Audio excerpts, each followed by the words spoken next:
Listening to that was the Conservative MP, Maria Caulfield, the Women's Health Minister. I started in our conversation before coming on air this morning to ask her why it's taken so long for these services to come about. Well, I think this is symptomatic of women's health in general, that, whether it's the menopause or whether it's things like endometriosis, very often there's been a culture that things that women do naturally, such as giving birth, there doesn't need to be intervention and support. And actually that is, absolutely changing. And our rollout of perinatal pelvic health services now is actually taking a step back in terms of Jackie's experience and looking at those women who are at risk of maybe tears during labour, because there are some risk factors. And where we've been rolling this out in some parts of the country, we've seen a reduction of around 20%. But that also then, we can't eliminate the risks of tear and birth trauma completely. And so, as Jackie pointed out, when it does happen, there needs to be help and support from others, both at the time, but also for longer term as well. And so the rollout of perinatal health services, which will be across England, obviously health is a devolved matter, we're doing this just in England, all areas of England by March will have, some have set them up and are running already, but will have started those services being available, and changing that culture of having these discussions both before labour and giving women choices. Jackie touched on it, that some women would have a C-section if that was available. But these discussions are not being had with women, and then they're left picking up the pieces afterwards. £11 million of funding works out around £19 per woman in England in terms of the number of women who gave birth for the latest data. Is that enough? Well, it's not just about the funding, it's about how we organise services. And so the perinatal pilots that we've been doing in 28 areas of the country are the ones that have seen a reduction of 20% of injuries. So we know that with the existing services, by delivering them in a slightly different way, is able to have an effect. So the funding is one part of it, but it's about changing the culture. I get that, and prevention is really important, but you aren't going to prevent it all. 20% is still quite low. And you are then going to need serious support afterwards if you've got certain issues. Postnatal care has never been where it's meant to be in this country. Everyone actually can agree on that. I'm sure you would as well. So the issue is, can you then get the support of, for instance, if you don't need surgery, women's health physios for long enough and quick enough? Yeah, well, and this funding is one piece of maternity funding. We've got 168 million a year going into workforce funding specifically for maternity services, and that will include midwives, but it will also include maternity physios as well. So there is a greater effort. I don't think maternity has had the focus it's getting right now in terms of trying to turn around services for women. It's always been seen as something wrong, isn't it? It's going really badly, Minister. I mean, under your care, may I just remind our listeners of the latest annual State of Care report by the NHS watchdog? I'm sure this will have astonished you.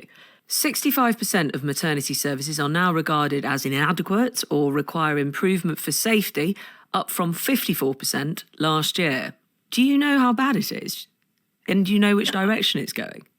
Absolutely, and it's going in the right direction. It's going in the wrong direction. Sorry, I've got the data in front of me. So, Emma, if I can just set the scene for you, we have got inquiry after inquiry, the John Ockenden inquiry, the Bill Kirkup inquiry into East Kent. There have been problems to maternity services for decades. And when they've been assessed, if you look at the ratings of those hospitals, traditionally, they've been assessed as good. That clearly hasn't been the case. So we have got a much more robust inspection system, which will record units as not performing well, because we actually want to know the state of the problem, rather than doing inspections that just gloss over some of the problems. That is important. These have been fundamental problems for decades, not just in recent years. And we have set up programmes for those that come in are rated as inadequate or require improvement. We've got 32 of those units now going through programmes to transform them, and they are coming out at the other end and starting to get good ratings. This is about fundamentally changing maternity. Which is very important. And I'm talking about safety only because I've just heard from a woman who didn't feel like what happened to her was okay. And it's important to get a clear picture of that. But you talk about decades and decades. We've had the Conservative Party for more than a decade. So it feels for some, why only now? And yes, okay, you can make the point that the reports are being more thorough, so you get a better picture. But if it's going in the wrong direction, there's also detail in this report talking about a staff under great pressure and not being able to look after women. If you want to help women's postnatal care, it's about them having safe births in the first place and having a good experience with those around them. If you look at the work we're doing to transform the East Kent Trust, which, we had the Bill Kirkup reports and tragedies that happened there, decades ago, as well as in more recent times, we are seeing a transformation of that unit where women are now saying that they feel better listened to by their teams and are having a better experience. If you look at the work, in Cornwall, for example, we've now got a waiting list of student midwives waiting to train in trusts there. So we are starting to turn the corner. But the way to do that is actually to admit that there's been problems for years. And, we hear that in the women's health strategy all the time, that women haven't felt listened to when they've tried to access care, when they've raised concerns or tried to get help. It's not been available. We are transforming that. And yes, acknowledging that there are fundamental problems, but we're putting the funding and resources in to turn that round. And this isn't about who's in government, that we've got exactly the same problems in the devolved nations, in Scotland and Wales. So to change this, it's about changing the culture, listening to women. And the perinatal services, the pelvic services that we're setting up, is absolutely, for too long, it's just been seen as acceptable that 1 in 3 women experience urinary incontinence 3 months after giving birth. That's not acceptable when we know that can be prevented in many cases, and if it starts to happen, can be managed. And we are the first government to actually try to tackle this and try and deliver an improvement in women's health across the board. Possibly at the end of your term. Well, that may be. I mean, why is it taking so long? You're someone who's worked as a nurse. You know the NHS. You care about it. Why is it taking so long? We have set up the women's health strategy just 2 years ago. I know, just 2 years ago. You've had 10 years before that. I'm interested why you think, is it the macho culture that we've heard so much about in the COVID inquiry? Well, if you look in Wales, where Labour run the health service there, don't do that. Women's health strategy. Don't do that. You're saying. Come on, talk to me about what you can talk about, which is your government, the party of government. Come on. It's so good to have you on the programme. I'm genuinely trying to get an answer from you. Why has it taken the Conservatives so long? You're telling me in the last 2 years, you've had 10 before that. We didn't. The first 5 years we were in coalition with the Lib Dem. I wasn't even an MP during. I'm not saying you. I'm just saying, OK, your party has still had power in the coalition. You know it's a bad day when you're having to blame Nick Clegg. Well, no, it's not a bad day. I'm really proud that we are the first government ever to have a women's health strategy, to put maternity as a priority area, to put perinatal pelvic health services. That is so great. Women don't even want to talk about because it's embarrassing, it's difficult, it affects their self-esteem. Honestly, we know this. We're women's are. We know. We know.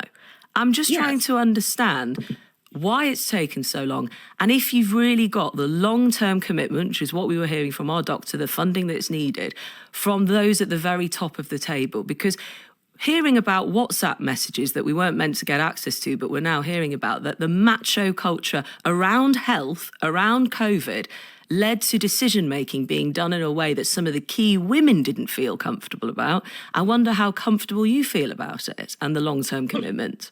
I'm very encouraged that for the first time ever, you've got government ministers talking about organ prolapses, urinary incontinence, anal incontinence, and driving that forward as the top of the agenda, and that by March next year, every part of England will have set up perinatal pelvic health services. I think, we shouldn't be afraid to say that is actually quite radical, because it's never happened before. We are changing the way that we view women's health.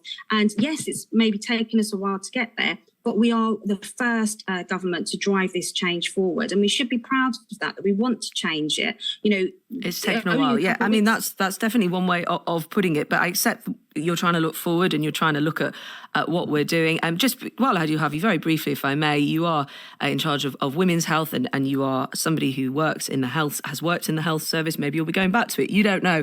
We don't know yet what the election holds. But do you think homelessness is a lifestyle choice?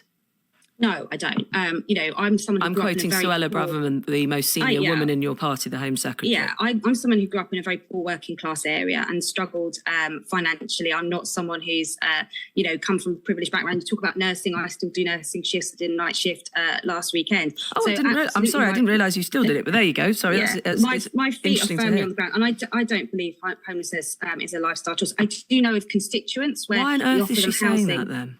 Well, I do know of constituents that I support that we offer them accommodation and they don't want to take it. I wouldn't class that as a lifestyle choice. I would say that they have other issues that mean that housing and accessing housing is difficult.